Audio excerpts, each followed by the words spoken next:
Good evening students. Good evening students. Marketing of services के आज के इस ई लेक्चर के सेशन में आप सब बच्चों का स्वागत है।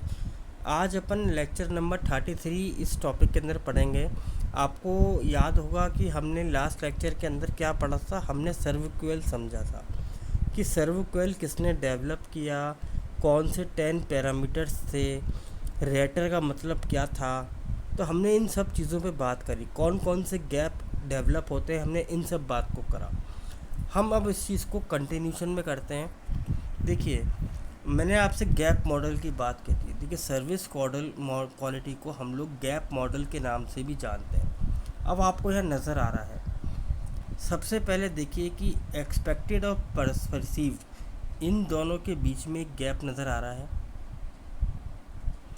परसीव्ड और सर्विस डिलीवरी, इसके बीच में एक गैप नज़र आ रहा है, जिसे हम लोग देख रहे हैं।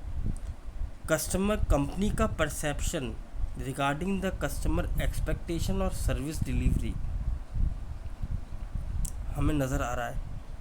कस्टमर के लिए हम जो सर्विसेज ड्रिवन कर रहे हैं, डिज़ाइन कर रहे हैं, जो स्टैंडर्ड बना रहे हैं, उसके बीच में एक गैप नज़र आ रहा है। जो हम सर्विस डिलीवरी करना चाह रहे हैं और हमारे जो मीडियम हम यूज़ कर रहे हैं टू कम्युनिकेट कस्टमर्स, उसके बीच में एक गैप नज़र आ रहा है। और ओवरऑल एक गैप नज़र आ रहा है, जिसे हम लोग कह रहे हैं एक्सपेक्टेड और परसीव्ड। देखिए, सबसे पहले हम बात करेंगे हमारे रीज़न गैप नंबर 1 की। ये जो गैप नंबर 1 है, ये आपको नज़र आता है कस्टमर की एक्सपेक्टेशन और कंपनी के परसेप्शन के बीच में। अब देखिए, आपने जो कस्टमर की एक्सपेक्टेशन है, हमें कस्टमर की नीड के बारे में कैसे मालूम चलता है। हम जब मार्केट में रिसर्च करते हैं, सर्वे करते हैं, डिस्ट्रीब्यूटर से बात करते हैं, रिटेलर से बात करते हैं, कस्टमर से बात करते हैं। यदि हमारी रिसर्च की जो ओरिएंटेशन है वो प्रॉपर तरीके से नहीं हुई है, तो हमें कस्टमर्स की नीड के बारे में जो मालूम चलेगा, इन्फॉर्मेशन मिलेगी, उसमें कुछ कमी रह जाएगी। यदि हमारा जो मैनेजमेंट, टॉप लेवल मैनेजमेंट है, वो हमें इम्प्रॉपर अपवर्ड कम्युनिकेशन नहीं हो पा रहा, हमें पता ही नहीं चल रहा कि हमारी कंपनी बनाना क्या चाहती है, क्या उनकी स्ट्रेटजी है। यदि हमारे यहाँ रिलेशनशिप फोकस में नहीं है, तो ये गैप मालूम चलता है। यदि हमारी सर्विस रिकवरी नहीं है, तो हमें कस्टमर के परसेप्शन और एक्सपेक्टेशन के बारे में मालूम ही नहीं चलेगा कि वो बेसिकली चाहता क्या था और उसको मिला क्या। अगर हमें ये मालूम चलता कि उसको जो मिला है वो उसके एक्सपेक्टेशन के कंपैरिजन में कम है, तो हम उसकी रिकवरी का कुछ ऑप्शन बनाते। हमें मालूम ही नहीं चला, तो हमें फर्स्ट गैप क्रिएट हो गया। दूसरा गैप देखिए, जब हम कस्टमर्स के द्वारा मिले हुए परसेप्शन के थ्रू अपनी सर्विस के रिगार्डिंग क्वालिटी या स्पेसिफिकेशंस को डिज़ायर करते हैं, और जो मैनेजमेंट समझा था उसके बीच में कहीं कोई डिफरेंसेस है। भाई, मैनेजमेंट को इन्फॉर्मेशन कहाँ से मिलती है कि कस्टमर क्या चाहता है। मैनेजमेंट को इन्फॉर्मेशन मिलती है डिस्ट्रीब्यूशन से, उसको मिलती है मार्केटिंग चैनल से, उसको मिलती है मार्केटिंग पर्सोनल से। अब यदि जो बात हमने मैनेजमेंट को बताई कि रिगार्डिंग कि हमारा कस्टमर वाकई में चाहता क्या है, और हमारे मैनेजमेंट ने जब उस सर्विस को क्रिएट किया, जो फीचर्स उसमें डाले अकॉर्डिंग टू डैट कि व्हाट द कस्टमर परसीव, उसमें कहीं कोई डिफरेंसेस रह जाए।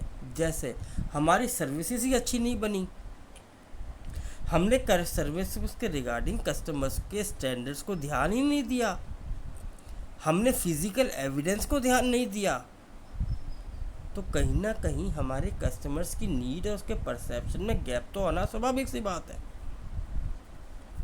फिर आता है गैप नंबर 3। हमने अपने कस्टमर को फोकस रखते हुए जो स्ट्रेटेजी बनाई थी ना, जो स्टैंडर्ड बनाए थे, उसके बीच में और हमारे सर्विस डिलीवरी के बीच में कहीं कोई गैप है, तो वो गैप नंबर 3 है। जैसे हमने जो ह्यूमन रिसोर्स डेवलप किए थे, जो एम्प्लॉयज़ को हमने ट्रेंड किया था ना, कि भैया तुम ये हमारे स्टैंडर्ड्स को बताओगे, हमारी कंपनी के मेज़रमेंट को बताओगे, सर्विस डिलीवरी के कंसेप्ट को समझाओगे। यदि वो पुअर पॉलिसीज़ हैं तो वो कैसे गैप नहीं क्रिएट होगा। हम अगर कस्टमर की डिमांड और उसकी सप्लाई के बीच में डिफरेंस पैदा करेंगे तो ये गैप अराइज होगा। हम अगर कस्टमर्स को समझेंगे कि हम कस्टमर्स के लिए अपने रोल को फुलफ़िल नहीं कर पा रहे तो ये गैप अराइज होगा। और हमारे अगर डिस्ट्रीब्यूशन चैनल में कहीं कोई प्रॉब्लम है तो हम टाइम पे सर्विस कैसे कर पाएंगे, क्योंकि सर्विस इंडस्ट्री में कस्टमर को तो सर्विस मेजरमेंट करना आता है, वो स्टैंडर्ड और एक्चुअल के बीच में कंपैरिजन कर रहा है। क्योंकि यदि वो कंपैरिजन कर रहा है, इसको हमने स्टैंडर्ड में बनाया था, और यदि उसको डिलीवरी करने में कोई टाइम में गैप आ रहा है तो वो कंपैरिजन करने बैठ जाएगा कि हमारी सर्विस की क्वालिटी कैसी है। यदि उसमें कहीं कोई डिफरेंस है, हमारे डिस्ट्रीब्यूटर, हमारे एजेंट, हमारे ब्रोकर्स, उनकी वजह से कहीं कोई प्रॉब्लम अकर हो रही है, उनके साथ कोई प्रॉब्लम है, तो हमारी सर्विस की डिलीवरी टाइम पे कैसे होगी भाई। आज मैंने डोमिनोज़ में पिज़्ज़ा ऑर्डर किया, यदि कोई स्टाफ ही वहाँ पे नहीं है, जितने मेरे पास ह्यूमन रिसोर्स थे वो सारे के सारे पिज़्ज़ा डिलीवरी के लिए गए हुए हैं, तो मैं हाफ एन आवर में सर्विस को डिलीवर कैसे करूँगा। तो मुझे क्या उस फैक्टर को कंसीडर करना नहीं पड़ेगा कि जो मेरा स्टैंडर्ड है सर्विस का और मेरे को जो सर्विस डिलीवरी करनी है, कहीं इसमें कहीं कोई डिफरेंस तो नहीं आ रहा। देन फोर्थ आता है एक्सटर्नल कम्युनिकेशन। देखिए, जो भी सर्विस हम बनाते हैं, जो सर्विस बेनिफिट हम बनाते हैं, जो सर्विस डिलीवरी हम बनाते हैं, जो स्टैंडर्ड हम बनाते हैं, जब तक वो हम कंज्यूमर्स को नहीं बताएंगे, हमारी सर्विस की इमेज कस्टमर के माइंड में पोजीशनिंग नहीं हो सकती। तो जो हमने उनको बताया और जो हमको उनको डिलीवर कर रहे हैं उसके बीच में डिफरेंस है। हम तो ये क्लेम कर रहे हैं कि भैया मेरा पिज़्ज़ा, मेरी चीज़ जो है 15 मिनट्स, 20 मिनट्स, 30 मिनट्स, 40 मिनट्स में आप तक पहुंच जाएगी। आज आप कई सारी वेबसाइट से जो शॉपिंग करते हैं, शॉपिंग करते वक्त वो आपको मैसेज देते हैं, नहीं देते, कि भैया 3 दिन, 4 दिन, 5 दिन, इस तारीख को आपके पास गुड्स पहुंच जाएगा। तो क्या हम उसकी इस डेट को मेज़रमेंट नहीं कर पा रहे? क्या हम उसको स्टैंडर्ड नहीं मान रहे कि जो टाइम पीरियड ये बताते हैं उस टाइम पीरियड में डिलीवर हो रहा है या नहीं हो रहा। तो कंपनीज जब अपनी सर्विसेज को डिज़ाइन करती हैं तो वो अपने इस सर्विस के टाइम पीरियड को कस्टमर को बताती हैं, और यदि यहाँ को डिफरेंस आ जाए एक्चुअल में और स्टैंडर्ड में तो वहाँ गैप क्रिएट हो गया। जैसे अगर हमारे पास इम्प्रॉपर कम्युनिकेशन नेटवर्क है, हम कस्टमर्स की एक्सपेक्टेशन को समझ ही नहीं पा रहे, हम अपनी कंपनी की कैपेसिटी की बियॉन्ड जाके प्रॉमिस कर रहे हैं, तो हमारे यहाँ पे गैप आएगा। हमारे पास सोर्सेज ही नहीं है, हम फिर भी क्लेम कर रहे हैं कि हम आपको टाइम पे डिलीवर कर सकते हैं, तो क्या ओवरलैपिंग नहीं हो गई। और लास्ट गैप जो हमें नज़र आता है वो है एक्सपेक्टेड में और परसेप्शन में।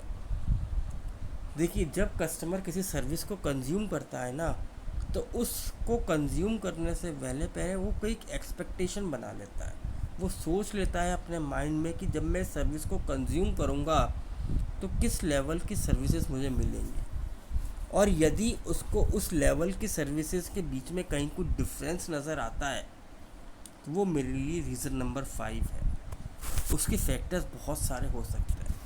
तो कस्टमर की एक्सपेक्टेशन और परसेप्शन में बहुत डिफरेंसेस है। तो ये जो डिफरेंसेस है, यही एक सर्विस प्रोवाइडर को समझना है। यदि आप गैप 1 से लेके गैप 4 तक ऐसा सिस्टम डिज़ाइन करते हो जहाँ पे कहीं कोई प्रॉब्लम नज़र नहीं आती, तो ओवरऑल कस्टमर को अपनी एक्सपेक्टेशन के हिसाब से सर्विसेज मिलेंगी, और यदि वो सर्विसेज मिलेंगी तो आपको आपकी सर्विस की क्वालिटी भी समझ में आ जाएगी। तो यही था बच्चों आज का टॉपिक। आई होप कि आपको समझ में आया होगा। Thank you very much.